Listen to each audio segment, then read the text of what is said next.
Contiene elementos de lenguaje, salud, sexo y violencia que pueden ser escuchados por niños, niñas y adolescentes sin supervisión de sus madres, padres, representantes o responsables. RCR presenta Buen Provecho, una producción nacional independiente con certificado número 22388 para dar cumplimiento al artículo 14 de la Ley de Responsabilidad Social.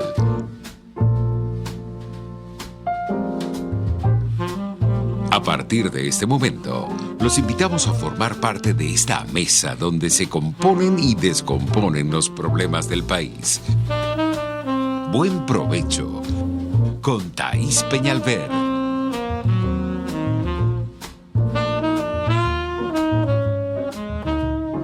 Buenas tardes, maravillosa audiencia de Radio Caracas Radio. Bienvenidos a Buen Provecho.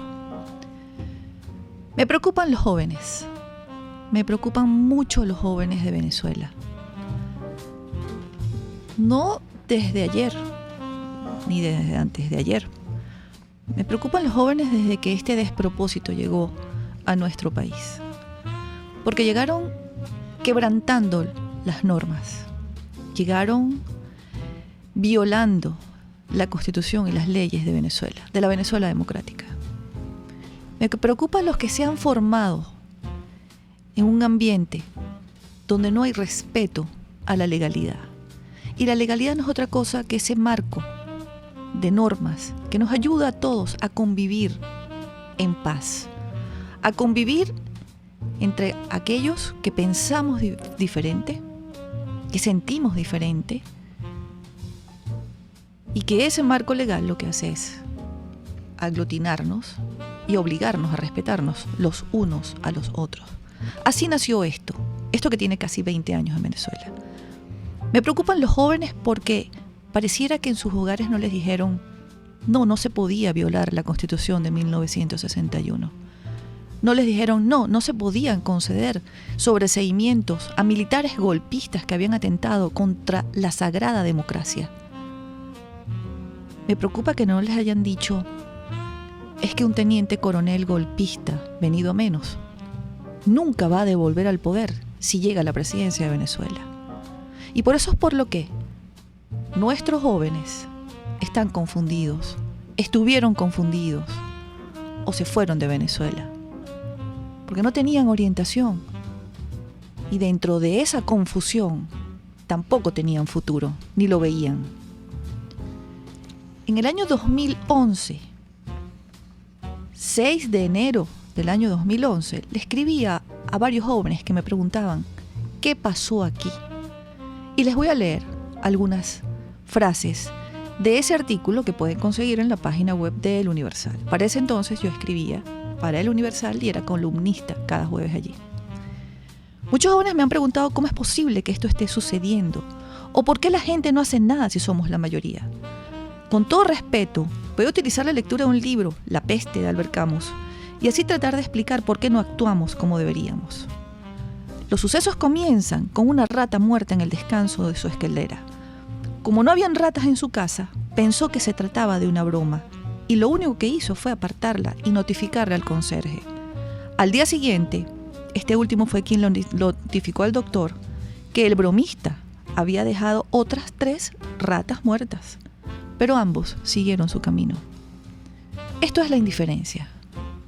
Este pequeño párrafo, estas pequeñas líneas del libro La peste, nos describen la indiferencia de quienes bien ven algo atroz a su alrededor, algo terrible que cometen los gobernantes, violaciones a los derechos humanos, que solamente el Estado los puede cometer, aberraciones contra sus iguales, y no pasa nada, creyendo que a él no le va a ocurrir.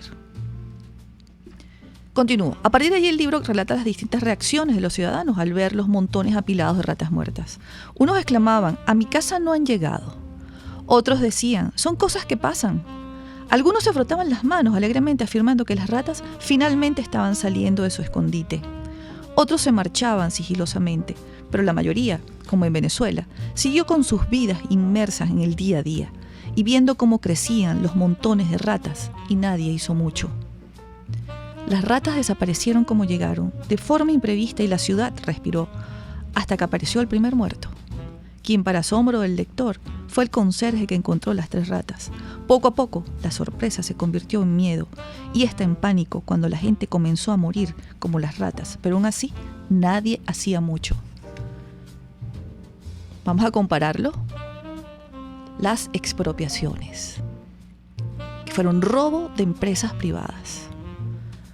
Luego, como las expropiaciones les costaba mucho dinero porque tenían que pagar, porque habían utilizado un mecanismo, una herramienta en la Constitución que solamente se utiliza para eventos especiales en el país, y ellos las utilizaron para quitarle la propiedad privada a los ciudadanos, pues entonces inventaron las intervenciones. Y así se hicieron, cargaron contra sistemas financieros completos, contra entidades financieras, casas de bolsa, industrias, empresas, comercios pequeños, grandes y medianos, y acabaron con todo el sistema de producción de Venezuela. Salieron las ratas. La analogía es que un pueblo que vio aquel desastre salió corriendo del país. Y hoy se registran que han cruzado la frontera 1 millón de personas. No queremos darnos cuenta de lo que está pasando en Venezuela. Yo necesito insistir con nuestra audiencia que hay que comprender a qué tipo de enemigo nos estamos enfrentando. Es como el libro La peste. Es tan estúpido que pensamos que esto no está pasando. Pero amigos, parafraseando a Albert Camus, la estupidez insiste siempre.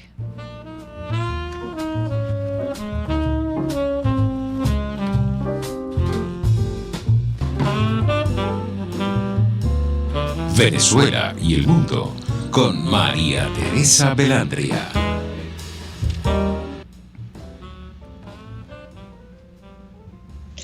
Querida Thaís, buenas tardes. Buenas tardes, María Teresa, ¿cómo estás?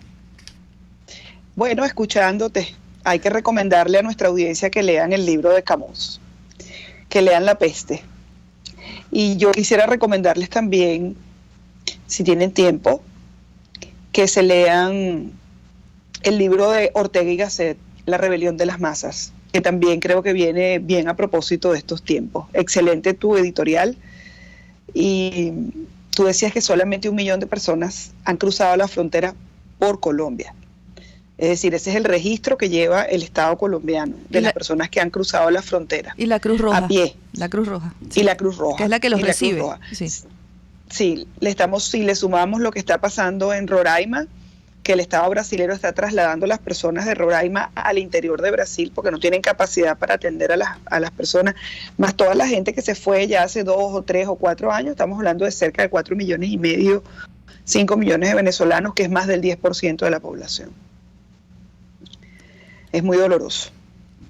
Sí, y créeme, siguen pasando cosas, María Teresa, aquí, cosas, y la gente, mi editorial tiene que ver con la sorpresa de muchos venezolanos con lo que pasó la semana pasada con Banesco, que es la réplica de lo que ha pasado muchas veces a lo largo de estos casi 20 años. Sí. Entonces la sorpresa no cabe ya.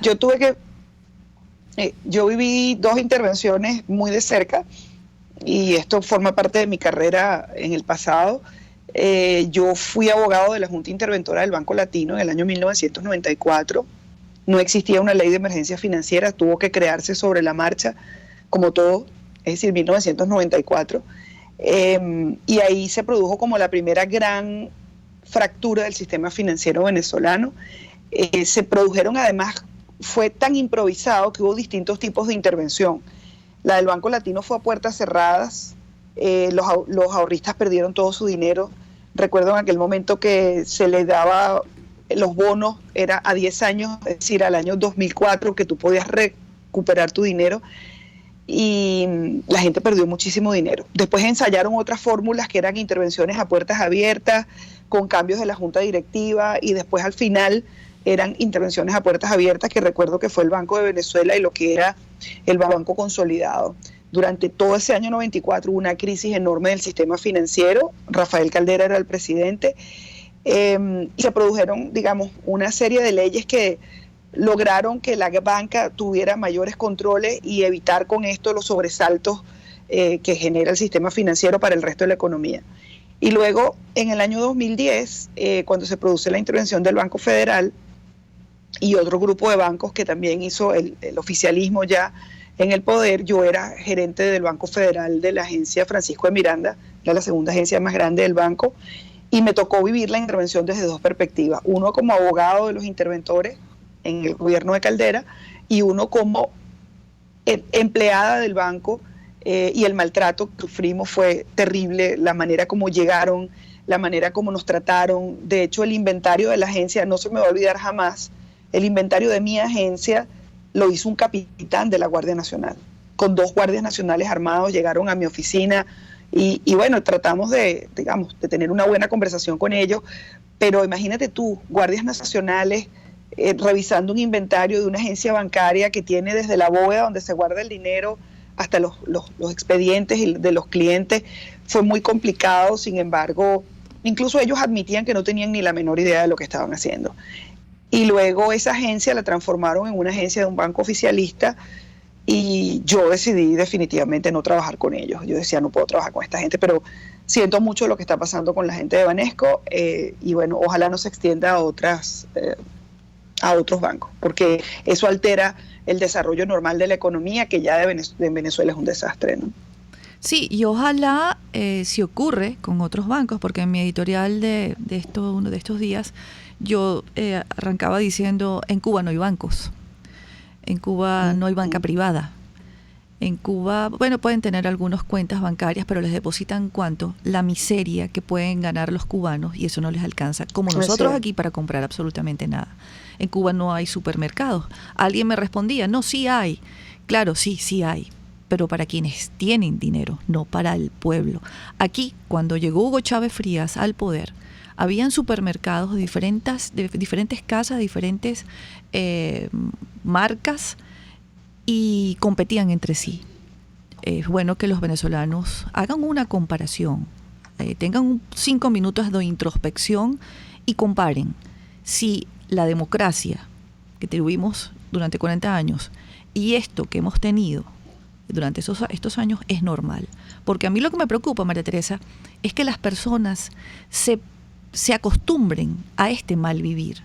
Y pareciera, cuando yo veo a las personas extrañadas ante lo que ocurrió la semana pasada con el primer banco de este país, me preocupa que se hayan acostumbrado a este mal vivir, sobre todo los jóvenes, que crean que el abuso de poder es normal, que las violaciones a los derechos humanos por parte de un Estado es normal, que un presidente anuncie medidas que opriman al pueblo sea normal. Que existan presos políticos, me preocupa que ellos crean que es normal, porque son los jóvenes los que mañana van a levantar este país. Y muchos ya se han ido, pero los que quedan aquí tienen que tener claridad absoluta de que todo lo que estamos viviendo es contra natura, es contrario a la legislación internacional, es contrario a la democracia y es contrario al mundo moderno, como tú bien los llamas. Pero mira, nos hemos llevado a la primera parte del programa, María Teresa, tenemos que ir a una pausa. Muy malo, tenemos que hablar de lo internacional, porque sí. No, o sea, yo te entiendo, pero no podemos seguir mirándonos el ombligo, no están pasando cosas importantes. Así es, y tienes una agenda mundial interesantísima para el día de hoy, así que ya volvemos, amigos, con buen provecho, y la profesora María Teresa Belandria. Análisis, opinión, entretenimiento y mucho más. Escucha Buen Provecho con Thaís Peñalver por RCR 750 AM. RCR 750 AM, porque lo bueno une. Dosis Alternativa es tu espacio para conocer de cerca todos aquellos temas relacionados con la salud, educación, la familia, entre otros. Los únicos que pueden tener patria potestad según la Ley Orgánica de Protección de Niños, Niñas y Adolescentes, la famosa LOPNA, son papá y mamá. Dosis Alternativa nos permite tener las respuestas con los especialistas de aquellas interrogantes sobre una amplia gama de preguntas que nos hacemos en nuestra vida cotidiana. Los niños con infecciones recurrentes pueden nacer. Desde el nacimiento uno se da cuenta que algo no está bien. El recién nacido que entra a terapia intensiva, hay una parte del recién nacido que puede hacerlo más vulnerable a las infecciones, que su sistema inmunitario está creciendo o no se ha desarrollado. Pero ya después cuando vuelve otra vez, o inclusive cuando fallece, o cuando hace reacciones severas a vacunas. Dosis Alternativa, una gama de posibilidades donde usted toma la decisión. Con Marilia García y Jackson Vargas. De lunes a viernes a las 9:30 de la mañana. Solo por RCR 750 AM y rcr.tv, la radio que se ve.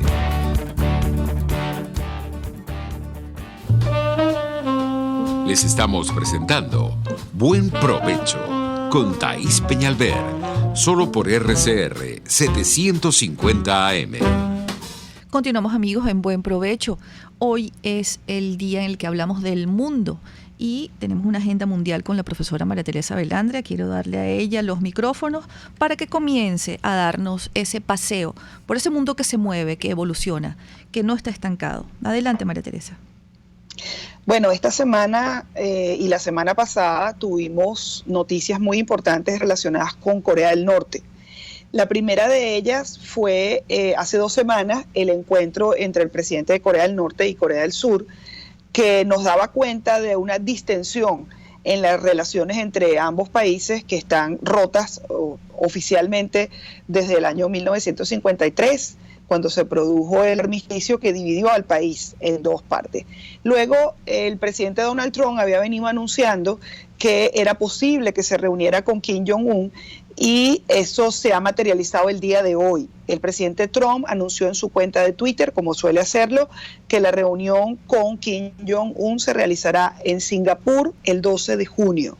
Esa es la fecha que está acordada para un encuentro histórico entre el presidente de los Estados Unidos y el dictador de Corea del Norte.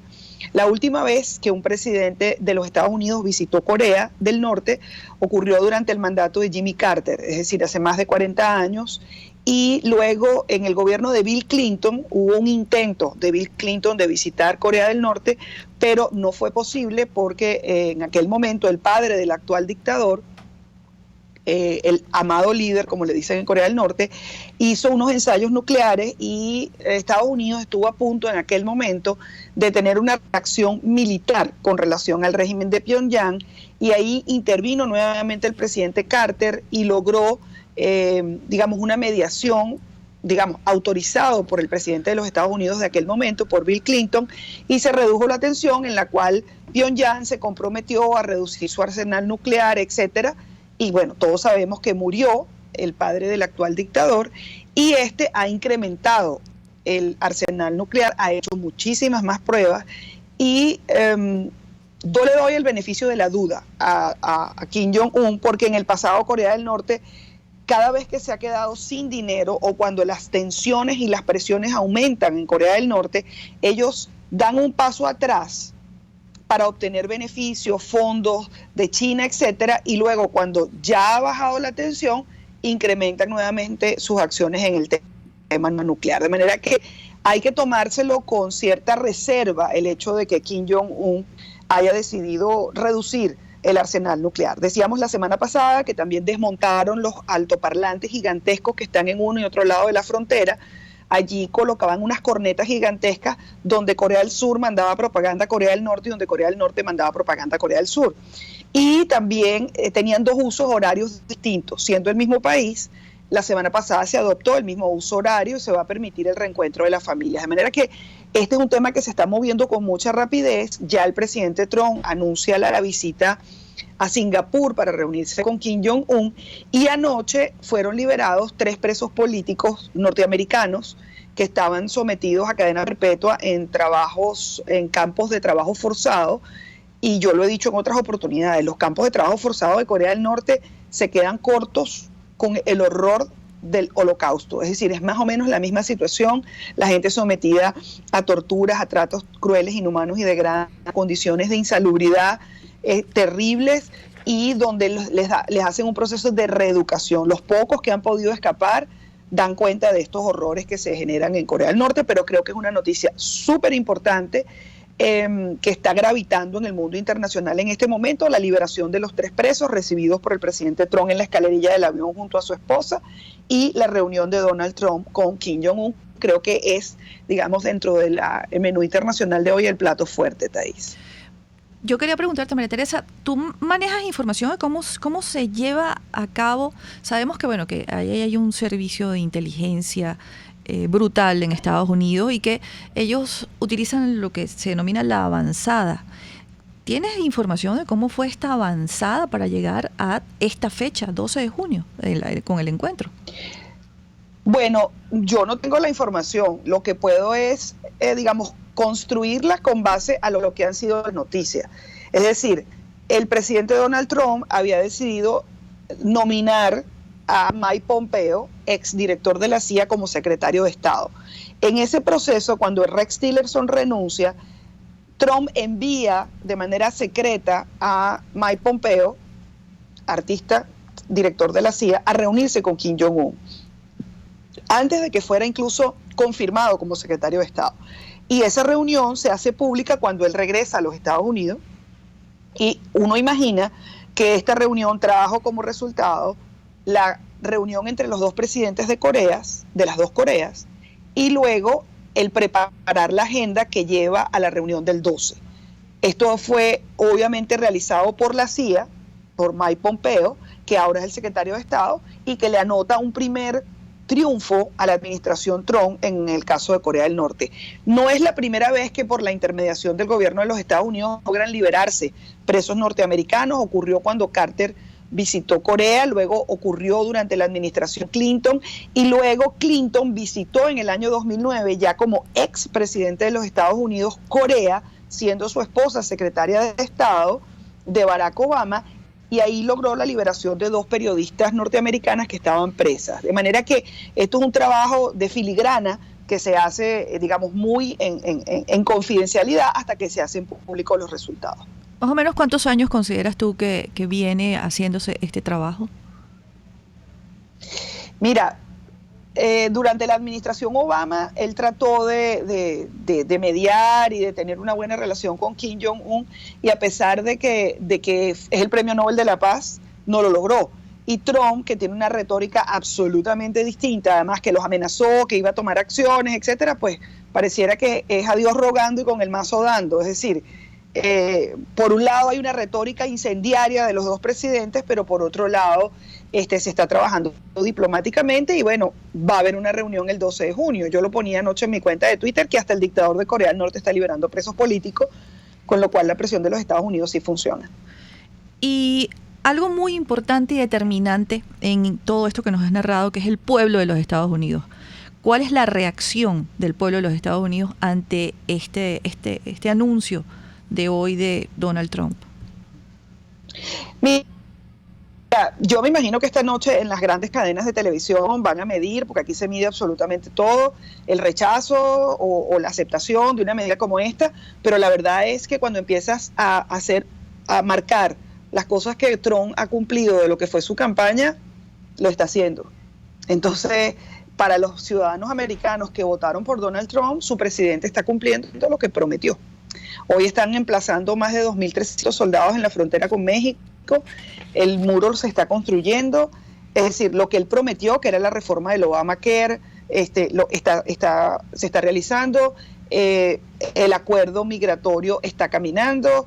En fin, la gente, hay un rechazo generalizado a su forma, es decir, a la manera como conduce el Estado, ¿no? Y bueno, hay toda esta suerte de escándalos dando vuelta, que si le pagó a una trabajadora social, a una prostituta, si le pagó o no para que guardara silencio en su relación con él cuando estaba en uno de esos divorcios, porque tuvo 3 esposas.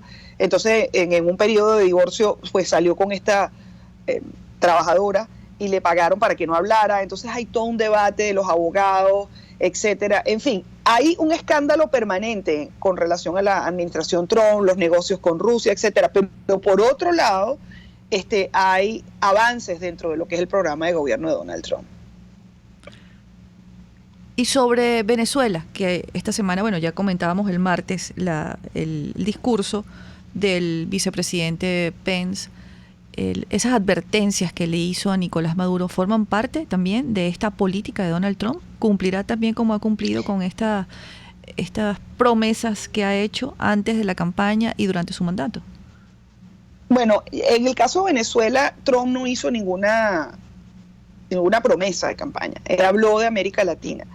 Y para desdén de los demócratas que se precian de tener una excelente relación con América Latina, porque, digamos, han sido los que más se acercaron, Kennedy durante la Alianza para el Progreso en los años 60, etcétera, pues ha sido la administración republicana de Donald Trump, y él además ha concentrado su acción tanto en el vicepresidente cuando lo envió a la Cumbre de las Américas para que lo representara, porque no podía ir porque estaba, digamos, el tema de Corea del Norte allí gravitando, y también en el senador Marcos Rubio, que ha sido una voz clara, firme y contundente con relación al caso venezolano. Y no es solamente el Ejecutivo, o sea que hay que tener en cuenta que el Ejecutivo está alineado en una posición con relación al caso Venezuela y está ejerciendo desde el Ejecutivo la presión que corresponde en la Organización de los Estados Americanos, en la Organización de las Naciones Unidas, y acompañando las acciones también de Canadá y de la Unión Europea, sino que también en el Congreso de los Estados Unidos, que es un poder absolutamente independiente. Digamos, hay una clara conciencia de lo que está pasando en Venezuela, y ahí no hay diferencias entre los dos partidos. Tanto los demócratas como los republicanos entienden la gravedad de la situación de Venezuela, y por eso han acompañado los demócratas las acciones que el gobierno de los Estados Unidos ha tomado con relación a Venezuela. Y decíamos que es una presión diplomática que se está generando dentro de la Organización de Estados Americanos y dentro de la ONU, pero también hay una actuación por parte de las instituciones norteamericanas como el Departamento del Tesoro y otras instituciones de los Estados Unidos que están actuando jurídicamente. O sea, los tribunales están enjuiciando a personas vinculadas al narcotráfico o vinculadas al lavado de activos. No es solamente por narcotráfico que se está juzgando a personas que trabajaron en la administración de Chávez y Maduro, sino también por lavado de activos, por corrupción, etcétera. De manera que hay un trabajo muy, muy bien engranado dentro de la administración Trump, desde el Ejecutivo y desde el Legislativo en el caso Venezuela. Tú que manejas toda esa información que nos estás dando y analizaste muy bien el martes con nosotros acá en el programa el discurso del vicepresidente de los Estados Unidos. Acá en Venezuela las personas se han hecho un poco de ilusión con esto. Brevemente, porque ya tenemos que ir a una pausa, ¿cuál es tu análisis? ¿Qué deben esperar los venezolanos? Y además, ¿qué espera esa comunidad internacional que está activa, accionando, condenando lo que pasa aquí en Venezuela? ¿Tú crees que ellos están también esperando alguna reacción del pueblo de Venezuela? Mira, yo creo que las acciones internacionales se circunscriben a sanciones económicas, que las estamos viendo, a sanciones políticas como el retiro de embajadores o el no acreditar nuevos embajadores, y a sanciones que se van a materializar después del 20 de mayo si se insiste en realizar un proceso electoral viciado. Pero eso lo vamos a explicar cuando regresemos en la pausa, porque es un poco más largo. Muy bien, amigos, estamos conversando con la profesora María Teresa Velandria y su espacio de cada jueves acá en Buen Provecho, Venezuela y el mundo. Hacemos un análisis de la agenda mundial y sobre todo lo que compete acá a los venezolanos. Ya volvemos con más de Buen Provecho. Usted escucha Buen Provecho con Thaís Peñalver por RCR 750 AM. Sintonícenos a través de Periscope, @RCR750, la radio que se ve. Caesport ofrece casilleros gratis en USA. Eso es un buzón virtual donde puedes enviar todas tus compras para su consolidación y reempaque. El envío a los casilleros es gratis. Regístrate por caesport.net, así tus compras las envíes por vía marítima o aérea. Caesport está en todas las redes sociales y en Venezuela infórmate por el 0241-775-5575. Caesport, déjalo todo en nuestras manos. Cuando se busca frescura y calidad en frutas y verduras, en Central Madeirense las encontrarás. Por eso, cada día ofrecemos lo mejor de esta tierra a ustedes, nuestros clientes. Visita cualquiera de nuestras sucursales. Te esperamos en Central Madeirense. Son Más Frescas. En carnavales, Semana Santa, vacaciones escolares y navideñas, aprovecha las promociones y ofertas de Cauchera Fran Luis en RIN 13, 14, 15, 16, 17 y para camiones en cauchos nacionales e importados a precios insuperables. Final Avenida Baral, pasando la estación de servicio y al lado del banco. Teléfono 0416-607-6406. Cauchera Fran Luis, tu mejor opción. La piel es el órgano más grande del cuerpo y el de más cuidado. Y un diagnóstico exacto para lucirla sana y perfecta te lo da un buen dermatólogo. La doctora María de Medero, de la Unidad Dermatológica Integral Urodermi, cuenta con avanzados tratamientos en dermatología. Piso 1, Policlínica Metropolitana, 985-1768. Urodermi, Unidad Dermatológica Integral. El Hotel Muévete por Vargas tiene habitaciones de lujo y confort, dependencias sanitarias privadas, TV por cable, internet gratuito en las habitaciones, aire acondicionado, servicio telefónico, servicio traslado ejecutivo, restaurante, sistema de seguridad intersatelital y gratis traslado aeropuerto-teleaeropuerto. Infórmate por su página muevetexvargas.com o por el 0414-129-2814 y 0414-128-7982. Reservaciones.muevetexvargas@gmail.com. Hotel Muévete por Vargas, el placer que tú mereces. RCR 750 AM, porque lo bueno une.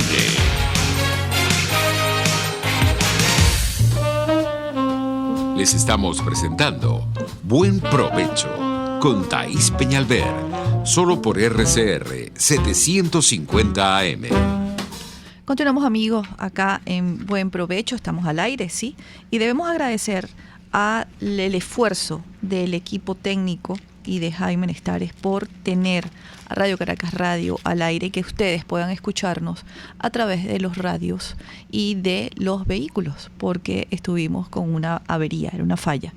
Queremos agradecer a la Dirección General de la Estación por el esfuerzo que hace, que está a cargo de Jaime Nestares, a la Gerencia de Producción con Willy Xarcaya, en la producción de este programa Juliet Córdoba, en los controles César González. Hoy estamos con ustedes, la profesora María Teresa Velandra y su espacio de Buen Provecho, Venezuela y el Mundo, y quien los acompaña cada mediodía, Thaís Peñalver. María Teresa, te preguntaba antes de ir a la pausa sobre el análisis que pudiéramos hacer acá en Venezuela con el discurso del vicepresidente de los Estados Unidos. Y bueno, en algunos sembró un poco de esperanza, a muchos les gustó. Celebraron a los sancionados, aun cuando esos sancionados hace 3 años ya se había anunciado que estaban dentro del bloque de los sancionados de Estados Unidos. ¿Y qué podría esperar? Porque ahora sí no se puede decir que la comunidad internacional no está activa, demandando, condenando, advirtiéndole al régimen de Venezuela sobre no solamente las elecciones, sino lo del canal humanitario, la crisis que estamos viviendo. Aun cuando si vemos por la televisión al presidente de Venezuela, pues él no pasa hambre. Yo estimo que él no depende para alimentarse de una bolsa CLAP, y seguramente él y su entorno tienen medicamentos y quienes trabajan para él, ¿no? Porque los venezolanos estamos pasando mucho trabajo aquí. No, lo del presidente es evidente. Solo hay que ver las fotos. Mira, el discurso del vicepresidente fue un discurso muy bien articulado. Yo decía el martes que primero habló de la situación interna, digamos, de la política exterior de los Estados Unidos en general. Y luego habló de la próxima nominación. Ahorita se están llevando a cabo las confirmaciones en el Congreso de la nueva directora de la CIA. Pero después habló de 3 países nada más. Habló de Cuba, de Nicaragua y de Venezuela. De Cuba habló, bueno, que es una dictadura, que a pesar de que ha habido un cambio de presidente, eso no significa que haya democracia, y que todos los esfuerzos que se hicieron en la pasada administración para tratar de que Cuba volviera a la democracia pues han sido inútiles. En segundo lugar, habló de las protestas en Nicaragua, que ya se han cobrado más de 50 muertos. El régimen de Daniel Ortega, no olvidemos, que llegó al poder por una revolución en los años 70 justamente para impedir la violación masiva y sistemática de derechos humanos de la dictadura de Anastasio Somoza. y Ortega está haciendo exactamente lo mismo. Y luego le dedicó una gran parte del discurso a Venezuela. Allí habló de los informes del secretario general de la OEA que desde el 2016 ha estado elaborando.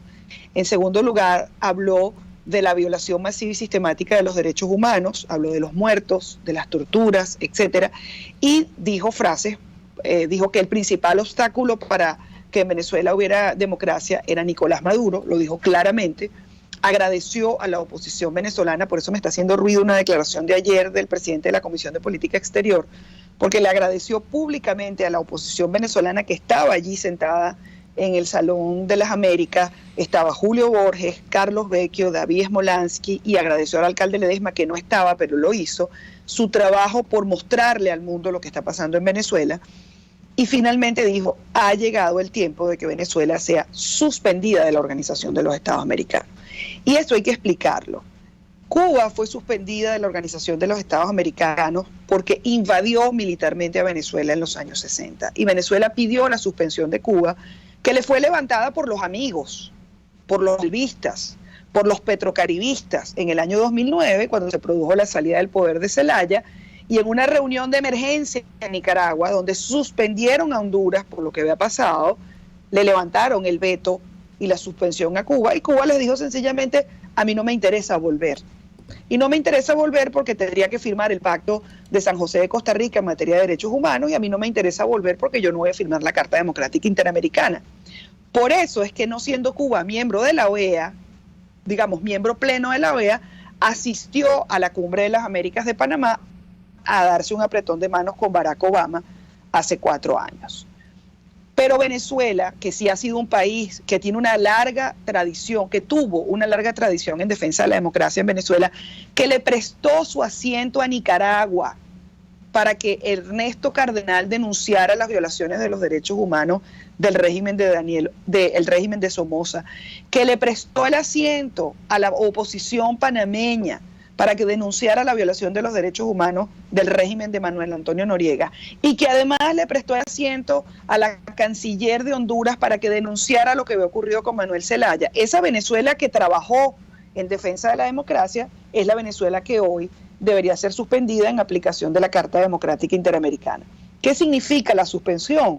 Que Venezuela pierde el derecho a votar en los órganos de la OEA donde se toman decisiones como la Asamblea General y el Consejo Permanente, y perdería además el derecho a participar en las comisiones donde se haya que tomar decisiones que el voto de Venezuela cuente. Esa sería la consecuencia directa. Sin embargo, eso no exime a Venezuela de cumplir con las obligaciones del Pacto de Derechos Civiles y Políticos, mejor conocido como el Pacto de San José de Costa Rica, por el hecho de que esté excluida o suspendida, digamos, la palabra correcta es suspendida de la organización, no puede violar los tratados a los cuales se ha adherido de manera voluntaria.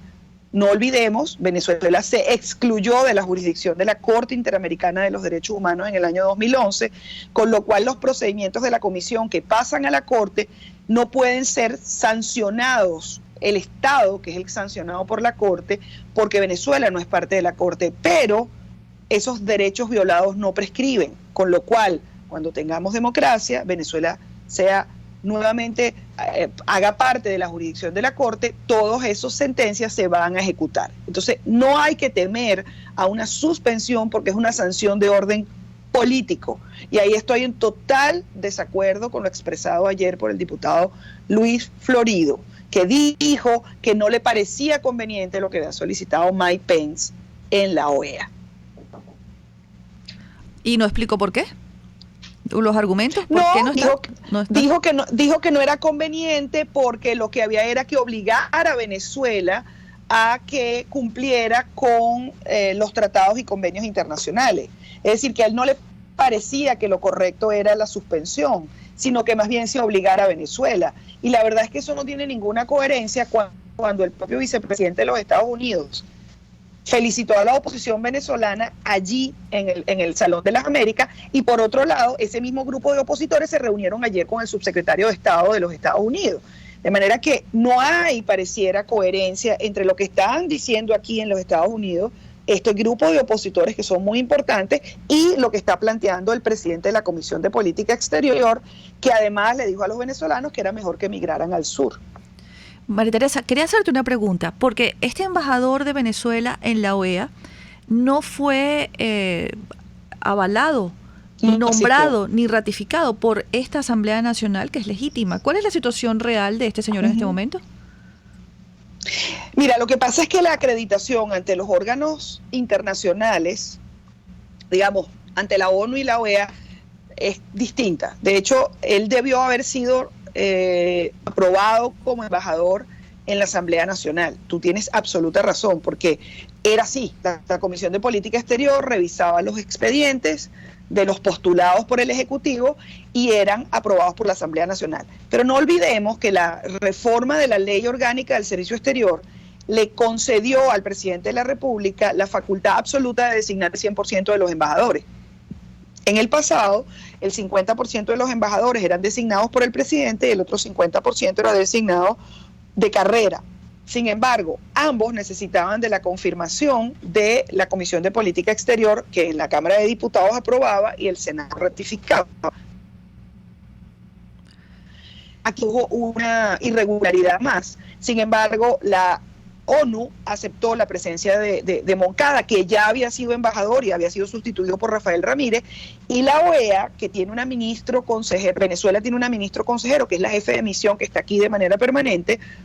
Ella había estado asistiendo a algunas reuniones no importantes, y lo que hacen es que envían a Moncada, que está acreditado ante la ONU, para que se acredite también en la Organización de Estados Americanos, pero él no participó el día lunes, ni la delegación de Bolivia ni la de Nicaragua. Ahora, ahí hay una irregularidad, la hay, pero digamos, las organizaciones internacionales están aceptando que participen aun cuando no han sido ratificados por la Asamblea Nacional.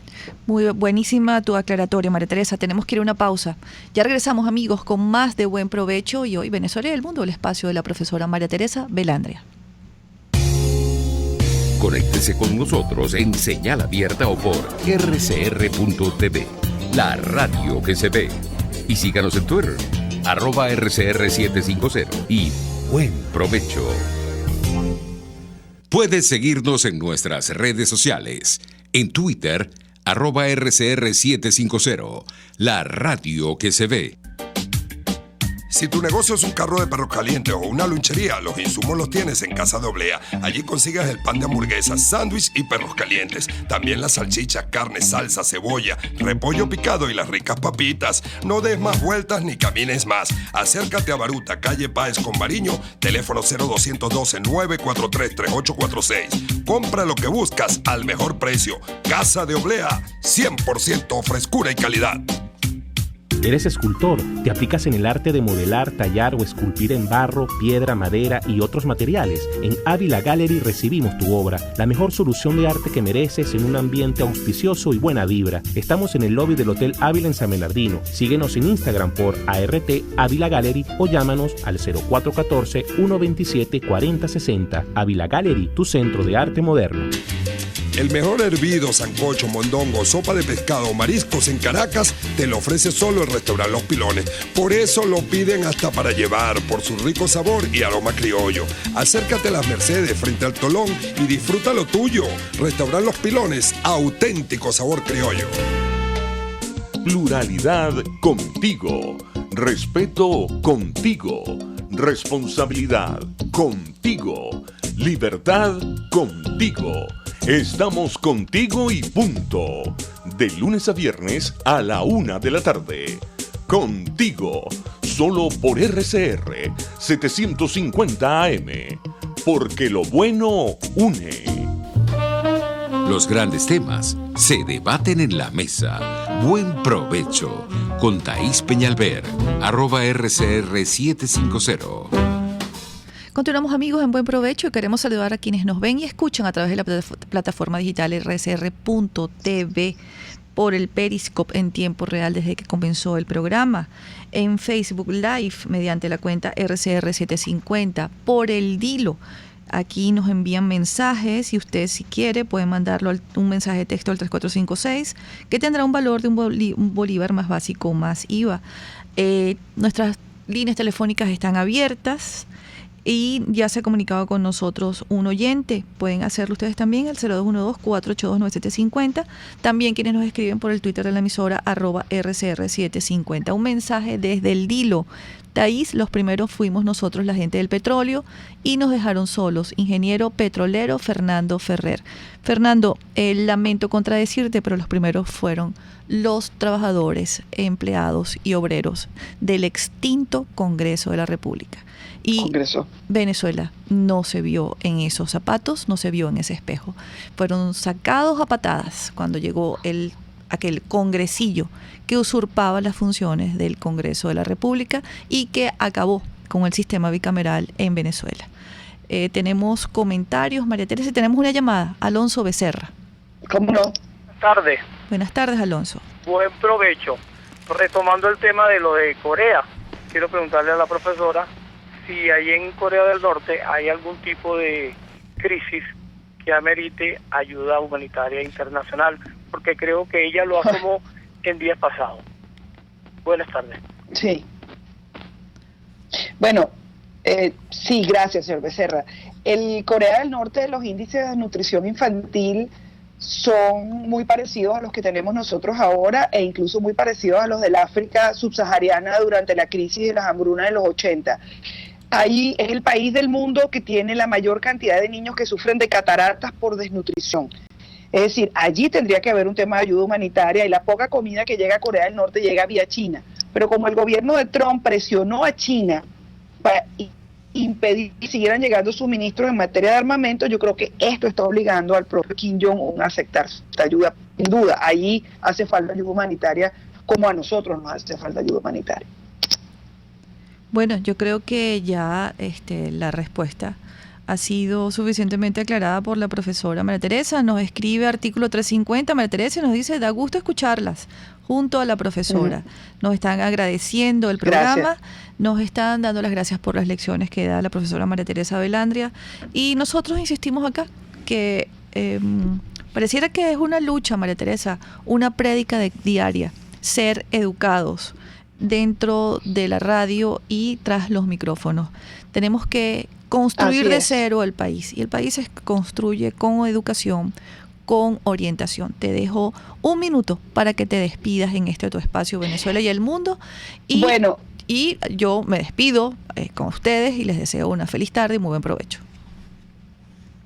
Bueno, como el tiempo es un tirano del cual no podemos librarnos, la próxima se nos quedó en el menú internacional las consecuencias de la salida de los Estados Unidos del acuerdo con Irán. Para la próxima semana vamos a analizar en detalle esta situación porque está teniendo consecuencias. Ayer se produjo un ataque a Israel desde Siria, promovido por Irán, y hoy Israel contestó, de manera que va a ser un tema que vamos a abordar la próxima semana porque es muy interesante. Vemos mucho, que tengan buen provecho aquellos que todavía tienen algo para comer y toda nuestra solidaridad con los venezolanos que están luchando día a día. Hay una pregunta que no quiero que se quede en el aire acá en nuestra cuenta de YouTube. Nos pregunta Auristela. ¿Ese congresillo fue el que presidió Capriles? No, Capriles fue el último presidente de la Cámara de Diputados de Venezuela. Ese congresillo fue una irregularidad que ocurrió en este país, un vacío legal, algo que nunca debió existir, y bueno, por supuesto lo presidieron los chavistas, los supuestos revolucionarios. Ahí comenzó este despropósito. Allí votaron a empleados y obreros, además con el estigma de que los que trabajaban en el Congreso éramos corruptos. Así que bueno, hemos llegado al final de nuestro programa. Gracias por acompañarnos. Mañana es semana al cierre. Un tema interesantísimo, PDVSA, quebrada, demandada, en la ruina absoluta. Una de las principales empresas del mundo, ni siquiera de Venezuela. Mañana con el profesor Oscar Vallés y Alexander Guerrero, experto petrolero. Buenas tardes, amigos. Chao, María Teresa. Buenas tardes. RCR presentó Buen Provecho con Thaís Peñalver. RCR 750 AM, porque lo bueno une. RCR presentó Buen Provecho, una producción nacional independiente con certificado número 22.388 para dar cumplimiento al artículo 14 de la Ley de Responsabilidad Social.